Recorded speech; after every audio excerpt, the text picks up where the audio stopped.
ওই সমস্ত মুসল্লির কোনো দাম নাই, ওই সমস্ত মুসল্লির কোনো পুরস্কার নাই। ফাওয়াইলুল লিল মুসাল্লিন আল্লাযীনা হুম আন সালাতিহিম সাহুন আল্লাযীনা হুম ইউরাউনা ওয়া ইয়ামনাউনাল মাউন। জোরে বলুন আল্লাহু আকবার। ওই সমস্ত মুসল্লির ধ্বংস হয়ে যাক যারা লোক দেখানো নামাজ পড়ে, অবহেলা করে নামাজ পড়ে। ওয়াইদা কামু কুসালা, যখন সে নামাজে দাঁড়ায় হেলে ধুলে দাঁড়ায়, মনোযোগ দিয়ে নামাজ পড়ে না। মুনাফিক সব নামাজ পড়তে পারে কিন্তু কিসের নামাজ পড়তে পারে না? বলেন বলেন কিসের? বলেন কিসের? বলেন। তাহলে বলুন সবচেয়ে কম মুসল্লি কোন ওয়াক্তে? বলেন বলেন। এখন বলুন তো আমরা কোন কাতারে আছি? মুমিনের কাতারে না মুনাফিকের কাতারে? আলহামদুলিল্লাহ। দেন আলহামদুলিল্লাহ কইছে। আলহামদুলিল্লাহ বলা যাবে? কি বলতে হবে? ফজর কি সবাই পড়তে রাজি আছেন? সবাই কি পড়তে রাজি আছেন?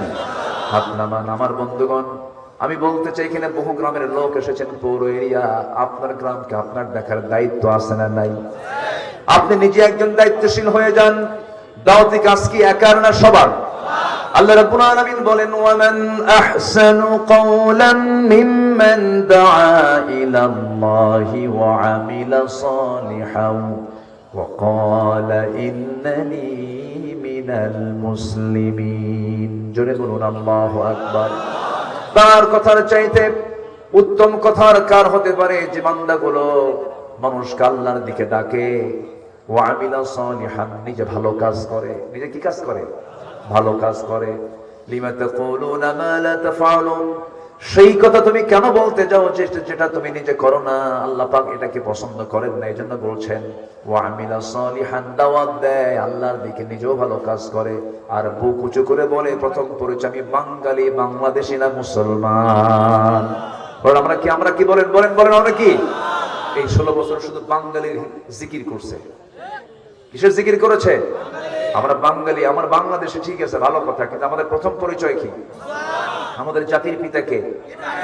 এখানে প্যাঁচ লাগাইছিল না? প্যাঁচ লাগাইছিল কিনা? প্যাঁচ ছুটাই দিছে সব, যা সব প্যাঁচ ছুটাই দিছে। জাতির পিতা হওয়া সস্তা না। বিড়ি খায় জাতির পিতা হওয়া যায় না। বিড়ি খাওয়া দেখছেন? দেখছেন হুক্কা টানা দেখছেন? কি কি টানটা টানছে, চড়ক চড়ক। হ্যাঁ,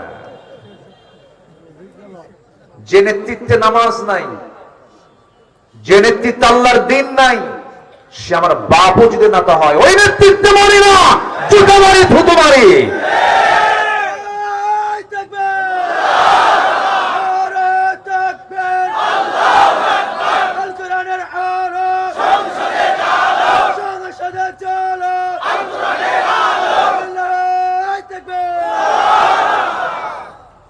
মাশাআল্লাহ, ভালো। ওমরের স্বভাব।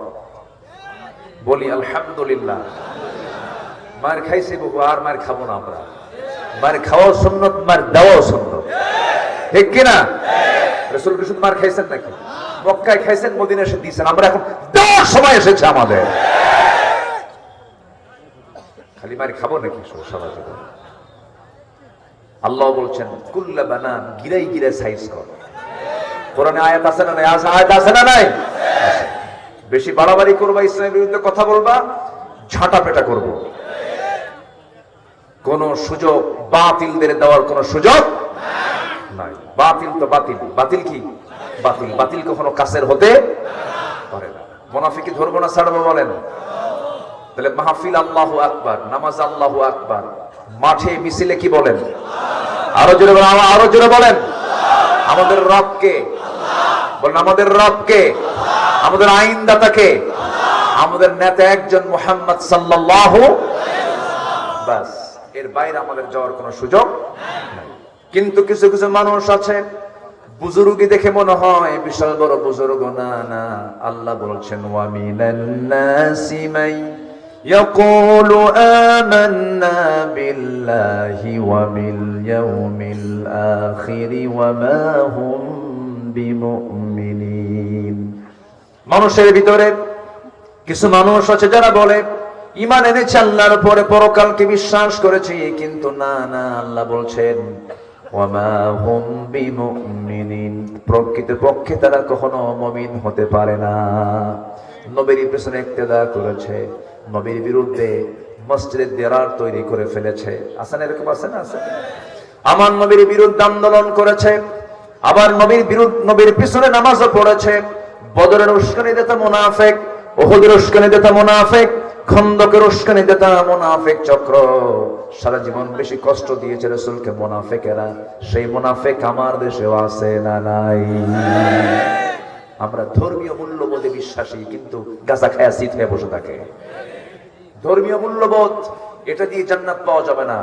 ধর্মীয় মূল্যবোধ মানে একমাত্র ধর্ম দিয়ে, ইসলাম দিয়ে সবকিছু চলার নাম ধর্মীয় মূল্যবোধ।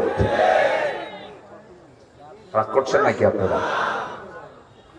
আমার বন্ধুগণ, নবীজি সবচেয়ে বেশি পেরেশান হয়েছেন মুনাফিকের দ্বারা। এইজন্য আল্লাহ রাব্বুল আলামিন রাসূলকে স্পেশাল বলে দিলেন, ইয়া আইয়ুহান নাবিয়্যু জাহিদিল কুফফারা ওয়াল মুনাফিকিন ওয়াগলুয আলাইহিম ওয়া মাআওয়াহুম জাহান্নাম ওয়া বি'সাল মাসীর। জোরে বলুন আল্লাহু আকবার। হে নবী, আপনি জিহাদ ঘোষণা করুন, সংগ্রাম ঘোষণা করে দিন কাফেরদের বিরুদ্ধে, মুনাফিকদের বিরুদ্ধে। মুনাফিক কোনো কাফের নয়, মুনাফিক কোনো মুশরিক নয়। মুনাফিক এক শ্রেণীর মুসলিম নামদারি, যারা কালেমাও পড়ে, নামাজও পড়ে, রোজাও রাখে, কপালেও কালো চিহ্ন, কিন্তু চরিত্র হলো মুনাফিক। আছে না নাই? আছে না নাই? সব নামাজ পড়বে, কিন্তু কি নামাজ পড়তে পারবে না? ফজর। আমি প্রত্যেক গ্রাম থেকে যারা এসেছেন সবাইকে বলবো, গ্রামের ভিতরে ফজর নামাজ বাস্তবায়ন কমিটি করবেন। যুবকরা তোমরা করবা, যুবকরা তোমরা এগিয়ে আসলে পরে দেশ এগিয়ে যাবে। যেমন এগিয়ে এসেছো, একদম দুপুরবেলা গিয়ে গণভবনে লাঞ্চ করছো, মুরগির রান খাইছো, ঠিক কিনা বলেন? যুবকরা তোমরাই পারবা সবকিছু চেঞ্জ করে দিতে। যুবকরাই পৃথিবীকে গড়তে পারবে, পৃথিবীকে ভাঙতে পারবে। যুবকরা কোরআনটা বুকে নাও, নামাজটা লালন করো, গ্রাম কমিটি তৈরি করো, নামাজ কমিটি তৈরি করো, ফজর নামাজ বাস্তবায়ন কমিটি, গ্রামের তালিকা করো, কোন বাড়িতে কোন পুরুষের জন্য নামাজ ফরজ। একদিন, দুদিন, 3 দিন, 4 দিন, 5 দিন, 7 দিন, 10 দিন দাওয়াত দিবা, সুন্দর করে বুঝাবা, কখনো ধমক দিবে না। উদউ ইলা সাবিলি রাব্বিকা বিল হিকমা, হিকমতের প্রজ্ঞার জ্ঞান যার নাই, সে দাওয়াত দিতে ব্যর্থ হয়ে যাবে। ধমক দিয়ে দাওয়াত হবে না। দাওয়াতের জন্য দাওয়াত আগে দরকার না ধৈর্য আগে দরকার? বলেন কি আগে দরকার? একজন নবীর মধ্যে খুব রাগ ছিল, সেই নবীর নাম কি বলেন? আল্লাহ পাক তাকে ততদিন পর্যন্ত নবুয়ত দেন না যতদিন না তার ধৈর্য না কমেছিল। খুব রাগ, পোকা মারলি বারুদের মতো জ্বলে। কোন নবী বলেন? কোন নবী? থাপ্পড় মারলি মানুষ মরে। একদিন 2 বছর বয়সে মুসা ফেরাউনকে থাপ্পড় মেরেছিলেন। 2 বছর বাচ্চার থাপ্পড় খায় শীত হয়ে পড়ে, বলে, ও আসিয়া, এটাই হবে আল্লাহর পয়গম্বর মুসা। কেন? ওর থাপ্পড় রয়েটি বলে দেয় এটা আল্লাহর নবী হবে। আসিয়া বলছেন, স্বামী আমার এত ভয় করেন কেন? আপনি তো রব। বলতেছেন না, টের পাইছি 2 বছর বাচ্চার যে থাপ্পড় খাইলাম, এটা মনে হয় না 2 বছর বাচ্চার, ওকে মেরে ফেলে দেব। আসিয়া বলছেন, স্বামী আমার, আপনি যদি 2 বছর বাচ্চার থাপ্পড় খায় শীত হয়ে পড়েন, এই কারণে যদি মেরে ফেলেন, জনগণ যখন জানবে আপনার সম্মানটা কোথায় যাবে? কে তাই তো আসিয়া কাউরে কইও না, ও থাকুক, আল্লাহকে ঠিক আছে বাসুক। সেরকম সুবহানাল্লাহ। অসম্ভবকে সম্ভব করেন কে? কে করেন? কে করেন? কে করেন? শত্রুকে ঘরে লালন করেন কে? ফেরাউনের শত্রু হলো মুসা, কিন্তু সেই মুসাকে ফেরাউনের ঘরে ধীরে ধীরে বড় করলেন। আমার বন্ধুগণ, ধীরে ধীরে বড় হতে লাগলেন, কিন্তু থাপ্পড় মারা যার স্বভাব, অভ্যাস, মাঝে মাঝে তো প্র্যাকটিস হয়েই থাকে। একটু বড় হয়েছে, এক যুবক বেয়াদবি করে বারবার, প্রচন্ড রাগ উঠে গেছে, রাগের ঠেলায় হাত আগায় দিয়েছেন, মারছেন থাপ্পড়। কিছু কিছু লোকের হাত আগে চলে না, মারছে থাপ্পড়। থাপ্পড় মারার সঙ্গে সঙ্গে মরে গেছে। এবার সঙ্গে সঙ্গে মুসা বলছেন, আরে কি কাণ্ড হয়ে গেল, আমি ওকে শাসন করার জন্য থাপ্পড় মারলাম, তুই ঠিক হয়ে যা, কিন্তু মরে গেছে। আমি তো মারার নিয়তে মারি নাই, মেরে ফেলার জন্য মারি নাই। আল্লাহ, মার্ডার কেসের আসামি আমি নই, তুমি আল্লাহ, তুমি মারছো। আল্লাহু আকবার।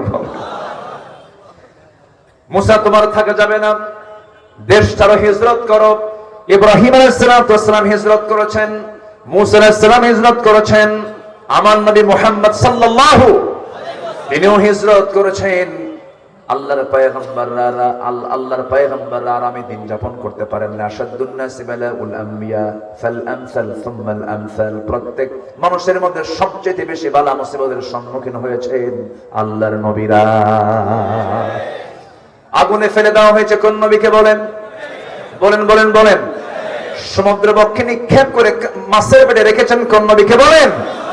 এত মুসিবত এসেছে তারপরও তারা বলেছেন আল্লাযীনা ইযা আসাবাতহুম মুসিবাতুন ক্বালু ইন্না লিল্লাহি ওয়া ইন্না ইলাইহি রাজিউন। জোরে বলুন আল্লাহু আকবার। যত মুসিবত যত বালা এসেছে সব জায়গায় তারা আল্লাহর উপরে তাওয়াক্কুল করেছেন, আল্লাহর উপরে ভরসা করেছেন। মুসা আলাইহিস সালাতু ওয়াস সালাম থাপ্পড় মারলেন, থাপ্পড় মারার সঙ্গে সঙ্গে মরে গেছে, হিজরত করতে বাধ্য হলো। আল্লাহ বলছেন যাও, দেশ ছাড়ো, তোমাকে মেরে ফেলবে, তোমাকে বাঁচাবে না। চলে গেলেন যেদিকে চোখ চলে যায়। চলতে চলতে মাদিয়ান নামক এলাকায় চলে গেছেন। কূপের ধারে দাঁড়িয়েছেন, প্রচন্ড ক্ষুধা। কূপের ভিতর থেকে পানি তুললেন, পান করলেন, জীবনের শক্তি ফিরে পেলেন। সামনের দিকে তাকায় দেখেন সামনে দুটো মহিলা সামনে বালতি নিয়ে দাঁড়ায় আছে। ফি মুশকিলা, কি প্রবলেম তোমাদের, এখানে দাঁড়ায় আছো কেন? কূপ থেকে পানি নেব, নিয়ে যাও। পারবো না, ঢাকনা টান দিতে বহু পুরুষ লাগবে, শক্তি নেই আমাদের, আমরা নারী মানুষ, মহিলা মানুষ। আল্লাহ পাক দৈহিক শক্তি পুরুষকে বেশি দিয়েছেন না নারীকে বেশি দিয়েছেন? দোষ কার? আল্লাহ, আল্লাহর দোষ। ওরা কয় সমান অধিকার চাই। সমান অধিকার হবে কেমনে? গায়ের শক্তি কার বেশি? বলেন কার বেশি? সমান সমান হলে সংসার হতো? বলেন সমান সমান হলে সংসার হতো? তুইও যা আমিও তাই, তুইও যা আমিও তাই। সমান সমান হবে না তো কখনো, খালি ঘুষাঘুষি হবে, খালি ঘুষাঘুষি। আমার বন্ধুগণ বললেন ঠিক আছে বালতি দাও। সাহায্যকারীর ভূমিকায় চলে গেলেন, বালতি নিলেন, কূপের ধারে গেলেন, ঢাকনায় টান দিলেন। যে ঢাকনা টান দিতে 7 থেকে 8 জন যুবকের প্রয়োজন হয়, বাম হাতে ধরলেন আল্লাহর পয়গম্বর মুসা। আল্লাহ প্রত্যেক পয়গম্বরকে দৈহিক শক্তিশালী করেছিলেন। বাম হাতে ধরলেন, সিটকে পড়ে গেল। 14 হাত ধরে গিয়ে সিটকে পড়লো। দুই মহিলা থরথর করে কাঁপে, আর এটা মানুষ অন্য কিছু, এটা কি রে বাবা, এত শক্তিশালী কবিউন আজিজ। বালতি হাত দিয়ে হরায় দিয়ে বলতে যাও, তাড়াতাড়ি বাড়িতে চলে যাও। সূর্যাস্তের পরে মেয়েদেরকে বাইরে থাকতে নেই। কিন্তু দুঃখজনক হলো সত্য, আমার দেশে মেয়েরা মার্কেটে যায় সূর্যের আলোতে বেশি না, সূর্যাস্তের পরে। সন্ধ্যার পর অন্ধকার খুব ভাল লাগে, অন্ধকার খুব ভাল লাগে। চলে গেছেন ওই ছোট্ট ওই দুই মহিলা। বাড়িতে পৌঁছে যাওয়ার সঙ্গে সঙ্গে বুড়া বাপ সালাম বিনিময় হওয়ার পরে বলছে, কলিজার টুকরা সন্তান আজকে এত তাড়াতাড়ি আসলে কেমন করে? সূর্যাস্তের পর তো তোমাদের সময় লেগে যায়, আজকে তাড়াহুড়ো করে কেমন আসলে? কাব্বা, একজন যুবকের সন্ধান পেলাম, খুব শক্তিশালী যুবক, দারুণ শক্তি রাখে। ঢাকনায় হাত দিল, ছিটকে পড়ে গেল। এবার বৃদ্ধ পিতা বলছে, ও আমার বড় মেয়ে কালকে গিয়ে ওই কূপের পাশে দাঁড়াবে, ওই যুবকের সন্ধান পেয়ে যাবে, আমার পক্ষ থেকে সালাম জানায় বলবে আবুনা শাইখুন কাবীর, আমাদের বাপ বড় বুড়া মানুষ, সালাম জানিয়ে বলবে আমি তাকে দাওয়াত দিলাম, সেজন্য আমার বাড়িতে আসে। এই কথা বলে মেয়েকে পরের দিন পাঠায় দিয়েছেন, চলে গেছে। যুবকের সঙ্গে দেখা হলো, সালাম বিনিময় হওয়ার পরে বলছে, আপনাকে আমার আব্বা দাওয়াত দিয়েছেন, আপনি যাবেন নাকি? মনে মনে চিন্তা করলেন, এই এলাকায় একটা মানুষ আমাকে চেনে না, এমনিতে বেকায়দায় চলে আসছি, কেউ তো চেনে না, চিনলে তো ভালোই হয়, পরিচয় হলে ভালোই হয়, ঠিক আছে যাব। কিন্তু মহিলা, আমি যাব কেমনে? বাড়ি ঘর তো চিনি না। বাড়ি ঘর চেনেন না তো কি হয়েছে? কোনো সমস্যা নাই, আমি আপনাকে নিয়ে যাব। আমি সামনে সামনে চলবো, আপনি আমার পিছে পিছে চলবেন। আমি ডানে যাব, আপনি ডানে যাবেন, আমি বামে যাব, আপনি বামে যাবেন, কোনো সমস্যা নাই। এবার মুসা বলছেন, মহিলা তুমি আমার চেনো নাই, আমি সেই পুরুষ না, আমি তোমার পিছে পিছে থাকবো, আর তুমি নারী আমার সামনে সামনে থাকবে। নেতৃত্বের জন্য নারী নয়, আমি পুরুষ সামনে সামনে থাকবো, কারণ আমি যদি তোমার পিছনে থাকি আমার চোখের গুনাহ হয়ে যাবে। তুমি নারী মানুষ, আমার চোখের জেনা হয়ে যাবে, আমি চাই না আমার চোখের জেনা হোক। আমি সামনে থাকবো, তুমি আমার পিছে পিছে থাকবে। শুধু 2টা শব্দ বলবা, অতিরিক্ত কোনো কথা বলা যাবে না। পুরুষের সঙ্গে শুধু 2টা শব্দ বলবা। যদি ভুল করে ডানে যাই বাম বলবা, ভুল করে বামে যাই ডান বলবা, বাম ডান বাম ডান, এর বাইরে একটা শব্দ কোনো উচ্চারণ করা যাবে না। মহিলা মনে মনে কয়, গতকালকে দেখলাম শক্তিশালী, আজকে দেখি দারুণ চরিত্র। এই পুরুষের কাছে নারীর মর্যাদা থাকবে, নারীর সম্মান থাকবে, নারীর সতীত্ব থেকে যাবে। খুব চরিত্রবান যুবক বটে, একজন আদর্শ নারী। ওই রকম পুরুষকে পছন্দ করার কথা যার মধ্যে দুইটা গুণ থাকবে, একটা হচ্ছে চরিত্র, আরেকটা হচ্ছে শক্তি। আরেকটা কি বলেন? শক্তি। কিন্তু আজকের মেয়েরা কি এই চরিত্র পছন্দ করে নাকি? এই গুণ পছন্দ। এই যুগের মেয়েরা পছন্দ করে হলো ফাটা প্যান্ট। কি প্যান্ট বলেন? দুই হাঁটুর প্যান্ট কি ফাটা, দুই হাঁটুতে প্যান্ট কি ফাটা। মাথার চুল হলো ভাল্লুকের মতো, দুই দিকে চুল নাই, পিছনেও চুল নাই, মাথার উপরে গোল কইরা কাউয়া কাটিং। মেয়েদের মাথার চুল হলো কেমন? মেয়েদের মাথার চুল ছিল কালো, এটাকে বিভিন্ন ডিজাইন করে লাল, নীল, হলুদ, ভেড়া মডেল। কি মডেল? রুচির পতন হয়ে গেছে, রুচির কোনো গন্ধ আজকের সমাজে নাই। পর্দা পরিবেশের কোনো গন্ধ নাই, পর্দা করে না, বোরকা পরে না। এমন বোরকা পরে, বোরকার গায়ে আবার আয়না লাগানো। আয়না মানে আসল। এই জাতীয় বোরকা পরা যাবে না। বোরকা হবে কয় কালার? কয় কালার? সেটার নাম কি বলেন? আরো জোরে, আরো জোরে। এটাই হলো তাকওয়া। আমার মায়ের কি মাহফিল আছে? আমার বন্ধুগণ, এবার মুসা বলছেন আমি সামনে সামনে যাব, তুমি আমার পিছে পিছে আসবে। চলতে চলতে চলতে চলতে বাড়ি পেয়ে গেছেন। বাড়ি পাওয়ার সঙ্গে সঙ্গে বৃদ্ধ লোকটার সামনে দাঁড়ানো, সালাম দিলেন মুসা আলাইহিস সালাতু ওয়াস সালাম, করমর্দন করলেন, আলিঙ্গন করলেন। এবার বলছেন, হে যুবক, তোমাকে আমি চিনি, আমাকে আপনি চিনেন কেমনে? তোমার নাম তো মুসা। জড়সড় হয়ে গেল, হারে আমার চেনা মানে আমার তো বিপদ, আমি তো ঘটনা ঘটাইছি। কি মনে আছে আপনাদের? আমার চেনা মানে তো বড় বিপদ হয়ে যাবে। সঙ্গে সঙ্গে বলছেন, আপনি আমাকে চিনেন কেমনে? আমি তো বুঝতে পারলাম না, এত দূর আসলাম। এবার বৃদ্ধ লোকটা বলছে, শোনো, শুধু নাম জানি না, কামও জানি কি, থাপ্পড় মারছো, মানুষ মরে গেছে, এরপরে আসছো। আরো জড়সড় হয়ে গেছেন। এবার বলছেন, ও যুবক, তুমি যার সামনে দাঁড়িয়ে দাঁড়িয়ে কথা বলছো, এই যুবক, এই বৃদ্ধকে, যে বুড়ার সামনে কথা বলছো, এই বুড়া সাধারণ কাতারের বুড়া নয়, সাধারণ মানুষের মধ্যে সাধারণ মানুষ নয়। এই বুড়ার পরিচয় হলো ওয়া ইলা মাদিয়ানা আখাহুম শুআইবা। মাদিয়ানবাসীর জন্য আল্লাহ পাক যাকে পয়গম্বর করে পাঠিয়েছেন, আমি হলাম সে আল্লাহর পয়গম্বর শুআইব আলাইহিস সালাতু ওয়াস সালাম। মুসার আনন্দ দেখে, তখন তিনি নবী হন নাই, তখন তিনি নবী হন নাই। যৌবনের পদার্পণ তিনি করেছেন। কেবল যুবক, টকবকে যুবক, খুব রাগ। যুবকদের মধ্যে খুব মেজাজ ধর ধরে, কি এটা যৌবনে আসে না? এরকম একটা রাগ রাগ ভাব। এই সময় শুআইব বলছেন, শোনো, কোনো টেনশন নাই, আমি তোমার শত্রু নই, আমি আল্লাহর নবী, তোমাকে আমি পছন্দ করে ফেলেছি, তুমি এসেছো, ভালো কথা। গতকালকে আমার মেয়ে দেখেছো, আজকে আমার মেয়ে দেখেছো, এই দুইটা মেয়ের যে কোনো একটা মেয়েকে আমি তোমার সঙ্গে বিয়ে দেব। বিয়ে কি করবা নাকি মুসা বলো? যখন তখন। কি বলতেছে? কি বলতেছে বলেন? যখন তখন বিয়ে করবো মানে এক পায়ে খাড়া। কয় পায়ে? এক পায়ে খাড়া। কিন্তু মেয়ের বাপ শুআইব বলছেন, শোনো, আমার মেয়েকে যে তোমার সঙ্গে বিয়ে দেব, কিন্তু তোমার ব্যাকগ্রাউন্ড তো খারাপ। কেন? থাপ্পড় মারলেই মানুষ মরে, এখন বিয়ে দেওয়া যাবে না। বিয়ে দেব, একটু দেরি আছে, একটা কাজ করতে হবে। কি কাজ? আমার বাড়ির ছাগলগুলো তোমার পালতে হবে। 8 বছর অনার্স কোর্স, 10 বছর মাস্টার্স কোর্স। এই যদি কোর্সটা যদি কমপ্লিট করতে পারো, 10 বছর পূরণ হয়ে যাবে, আমি মেয়েকে বিয়ে দেব। এই কাজ তোমাকে করতে হবে। মুসা নিজেকে ভাগ্যবান মনে করে, হারে নবী আমাকে আদর করে আমাকে দায়িত্ব দিয়েছেন। কিন্তু পৃথিবীতে যত জীবজন্তু আছে, এর মধ্যে সবচাইতে শান্ত ভদ্র প্রাণীর নাম হতেছে ছাগল। কি শান্ত, শান্ত, শান্ত, দারুণ শান্ত।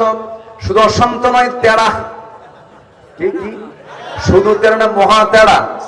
একবার যদি ব্রেক মারে, সেই ব্রেকটা হলো ছাগলের দুইটা পা সামনে যদি একবার মাটিতে গেড়ে দেয়, দড়ি ছিঁড়বে, আপনি নড়বেন মাগার, ছাগল নড়বে না। যা, আমি যাব না। সেই ছাগল পালার দায়িত্ব আল্লাহ রাব্বুল আলামিন প্রত্যেক নবীকেই দিয়েছেন। তার অংশ হিসেবে আল্লাহ পাক মুসাকেও দিয়েছেন 10 বছর। ইবনে কাসির বলছে, তার তাফসীরে লিখেছেন, সর্বশেষ দিন 10 বছর পূর্ণ যে দিন পূর্ণ হবে, সেই শেষতম দিনে ছাগলগুলো নিয়ে তিনি বাড়িতে ফিরছিলেন। হঠাৎ করে একটা ছাগল পাল থেকে একদিকে একদম দৌড় মারলো। সেই দৌড় মারা ছাগলের দিকে মুসাও দৌড়ান, ছাগলও দৌড়ায়। বলেন তো নবীর সঙ্গে পারবে নাকি? আসতে বলেন নবীর সঙ্গে পারবে নাকি? এই পৃথিবীতে সবচেয়ে কাদের গায়ে শক্তি বেশি ছিল বলেন? নবীদের গায়ে। আল্লাহ পাক আমার নবীর মধ্যে 100 জন জান্নাতি পুরুষের শক্তি দান করেছিলেন। যেরকম সুবহানাল্লাহ। কয়শো? 100। আমার নবীর গায়ের শক্তিটা সবচাইতে কি বেশি ছিল, এবং সুন্দর ছিলেন সবচাইতে বেশি। আমার বন্ধুগণ, শেষ পর্যন্ত কি হলো? ছাগলগুলো নিয়ে আসার পথে একটা ছাগল একদিকে দৌড় মেরেছে। সেই দৌড় মারা ছাগলের পিছনে পিছনে তিনিও দৌড়ান, ছাগলও দৌড়ায়, পিছনে তিনিও দৌড়ান। শেষ পর্যন্ত ধরে ফেললেন ছাগলটাকে। ধরে ভাবলেন যে মেরেই ফেলবো রে। খেপে গেছেন, রেগে গেছেন। দুই পা দুই হাতে শক্ত করে ধরে সামনে চড়াইয়া নিয়েছেন। মারবেন, আসার মেরে মেরে ফেলবেন। লক্ষ্য করে দেখেন বেচারা ছাগলটার চোখ মুখে দারুণ ভয়, খুব কাঁপতেছে ভয়ে। ওইদিকে লোমকূপ দিয়ে ঘামগুলো টপ টপ করে পড়তেছে। মুসা মনে মনে চিন্তা করলেন, তোরে মাইরা কি লাভ? তুই তো ছাগল। পাগলে কিনা বলে, ছাগলে কিনা খায়, মেরা তোরে লাভ কি? আস্তে করে দুই পা ছেড়ে দিয়া ছাগলটাকে বুকের মধ্যে আলিঙ্গন করে নিয়ে আদর করলেন, তাকে মোহাব্বত করেন, ভালোবাসা দিলেন, দয়া মায়া প্রকাশ করলেন। আল্লাহ বললেন, মুসা তোমার রাগ কমে গেছে, নবুয়ত দিয়ে দিলাম। যেরকম সুবহানাল্লাহ। তাহলে ধৈর্যের দরকার আছে না নাই? এই যে বসে আছেন, এটা কি? যেরকম এটা কি বলেন? ধৈর্য। নামাজ আগে না ধৈর্য আগে? ধৈর্য। ধৈর্য ছাড়া নামাজ হবে? কিছু কিছু মুসল্লি আছে খালি গাউসুল গায়ে মসজিদে গেলে পড়ে, আছে না? খালি ঘড়ি দেখে। ঘড়ি দেখবে কি ইমাম না মুসল্লি? বরং ঘড়ি দেখার দায়িত্ব কার? ইমামের। আর এখন ঘড়ি দেখে কারা? মুসল্লি দেখেন হুজুর, ওর সবচেয়ে বড় বেয়াদব। আসতে কোন কেন? আসতে কোন কেন? ঘড়ি দেখার দায়িত্ব কে নেবে? ইমাম। উনি ওনার পছন্দ অনুযায়ী আলোচনা করবেন, কথা বলবেন, নামাজ পড়াবেন। এই জায়গায় কোন মুসল্লির কোন ইন্টারফেয়ার চলবে না। আদব যদি না থাকে সব শেষ হয়ে যাবে। আমরা আদব রক্ষা করব। জোরে বলি ইনশাআল্লাহ। বাবা ছেলে কথা বলছে, আওয়াজ বেশি হবে কার? আস্তে কয়। আরো জোরে বলেন, আরো জোরে বলেন। আর এখনকার বাচ্চাদের আওয়াজ বেশি না বাপের আওয়াজ বেশি? বেশি বলছো বাপ। এক ধমক খায় বাপ থরথর করে কাঁপে আর মরে, মুরবি খুন্দি। বাপ বদদোয়া দেয়। আসে না এরকম সন্তান বহু? আসে না নাই? ছুরি নিয়ে বাপকে মারতে আসে। কেন আসে জানেন? এটার কারণ আছে। এগুলোর কারণ হলো শিক্ষাটা ইসলাম দিতে পারি নাই, কোরআন সবক দিতে পারি নাই। এই কোরআনের সবক যা সিনায় থাকবে, আমি হলফ করে বলবো পৃথিবীর কোন বিদ্যাশ্রমে কোন আলেমের বাপকে দেখতে পাবেন না, কোন হাফেজের বাপ মাকে দেখতে পাবেন না। বাংলাদেশের গাজীপুরে যান, আমি পরিদর্শন করেছি, ভিজিট করেছি। ওখানে কোন আলেমের বাপ নাই, আলেমের মা নাই। আছে সেখানে ইঞ্জিনিয়ারের বাবা, ডাক্তারের মা, বড় বড় অফিসারের মা, বিসিএস ক্যাডারের মা। ওরা ওদের মাকে নিয়ে বউর সাথে একসঙ্গে থাকতে লজ্জা পায়। বউ খিটখিট করে, সন্তানরা খিসমিস করে। কিন্তু ইসলাম যদি থাকতো সন্তানদেরকে সেই সুযোগই দিত না। আমার মা আগে, তোরা পড়ে। ঠিক না? কোরআনকে প্রশ্ন করুন, কোরআন বলে দাও। টাকা পয়সা দিয়েছি, কোথায় খরচ করব? আল্লাহ বলে দাও।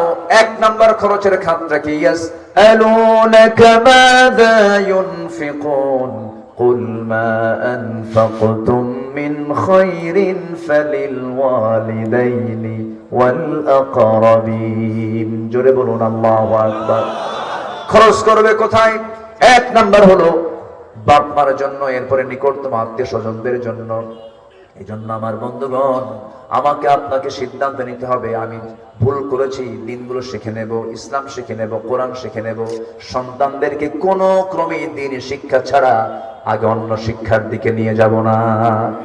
ডাক্তার হবে, হাফেজ ডাক্তার হবে, ইঞ্জিনিয়ার হবে, হাফেজ ইঞ্জিনিয়ার হবে, এরপরে জজ হবে, হাফেজ জজ হবে, এমপি হবে, আলেম এমপি হবে, ইঞ্জিনিয়ার হবে, আলেম ইঞ্জিনিয়ার হবে, এরপরে মেজর হবে, হাফেজ মেজর হবে, ডাক্তার হবে, হাফেজ ডাক্তার হবে। এরকম করে করে যদি সব জায়গায় এরকম ইলমিওয়ালা লোকগুলো যদি সেটেল হয়ে যায়, অন্তত সেই ইঞ্জিনিয়ার কখনো রডের বদলে কখনো বাঁশ দেবে না।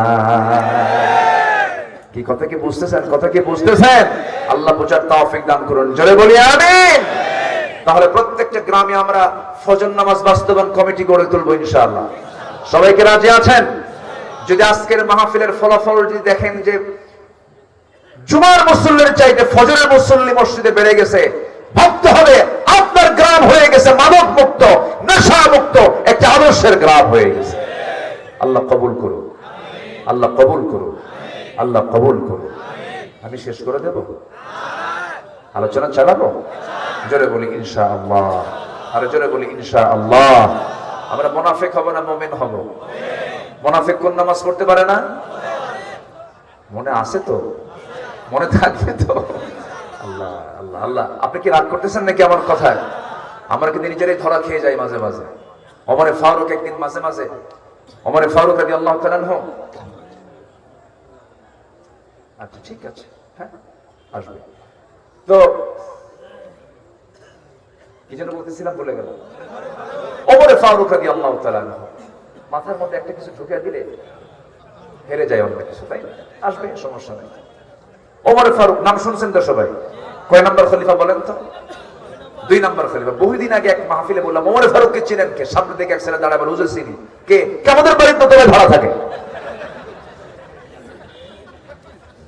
এটা সেই ওমর না, এটা হচ্ছে অর্ধজাহানের শাসনকর্তা, একদম আড়ম্বর নয় অনাড়ম্বর জীবনের অধিকারী, পাঞ্জাবির পিছনে ছেঁড়া, একা একা চলে, ফকিরি জীবন, কুঠির ঘরে তার জীবন চালিয়েছেন সাইয়েদনা ওমর ফারুক রাদিয়াল্লাহু তাআলা আনহু। জনগণের ঘুমের কষ্ট না হওয়ার কারণে, জনগণ যেন ঘুমে কষ্ট না পায়, রাতের বেলা তিনি খালি পায়ে হাঁটতেন, যেন জুতার সাথে সাথে যেন পাথরের ধাক্কায় শব্দ তৈরি হয়ে আমার নাগরিকের যেন ঘুম নষ্ট না হয়। যেরকম সুবহানাল্লাহ। আর নেতা আসিতেছেন ঢাকা থেকে, 3 ঘন্টা হাইওয়ে বন্ধ, ওই নেতৃত্ব মানি না আমরা, ঠিক কিনা কম? আল্লাহ বোঝার তৌফিক দান করুন, জোরে বলি আমিন। সেই ওমর ফারুক বলছেন যে দেখো তো হুযায়ফা, আমি তোমার কাছে আসছি কি জন্য? আমি হুযায়ফার কাছে আসছি এই জন্য, আমি ওমর তোমার কাছে আমার রাসূল মুনাফিকদের একটা তালিকা দিয়েছেন, সেই তালিকার ভিতরে আমি ওমর আমার নামটা আছে নাকি একটু দেখো তো, আমি মনে হয় ওমর মুনাফিক হয়ে গেছি। আহারে, এই কথা শোনার সঙ্গে সঙ্গে হুযায়ফা কেঁদে কেঁদে বলছেন, ভাই ওমর আপনি আমার কাছে এসে কি বললেন? আপনার ব্যাপারে রাসূল তো বলেছেন ওমর ফিল জান্নাহ, আমার ওমর জান্নাতি। যেরকম সুবহানাল্লাহ। কিন্তু সন্দেহ করেছেন আমি যেন মুনাফিক হয়ে গেছি। নাফাকা হানজালা, নাফাকা হানজালা চিৎকার মেরে মেরে নবীর কাছে এসে বলছেন হুজুর মুনাফিক হয়ে গেছে হানজালা। কেন? আপনার সামনে দুনিয়ার কথা মনে হয় না, বাড়িতে গেলে পরে বউ বাচ্চার কথা মনে হয়। হুজুর হুজুর আমি বুঝি হানজালা মুনাফিক হয়ে গেছি। সঙ্গে সঙ্গে রাসূল বলছেন না রে না হানজালা, বিয়ে আমার সুন্নত, ব্যবসা আমার সুন্নত, আমার উম্মতের বৈরাগ্য হলো জিহাদের ময়দান।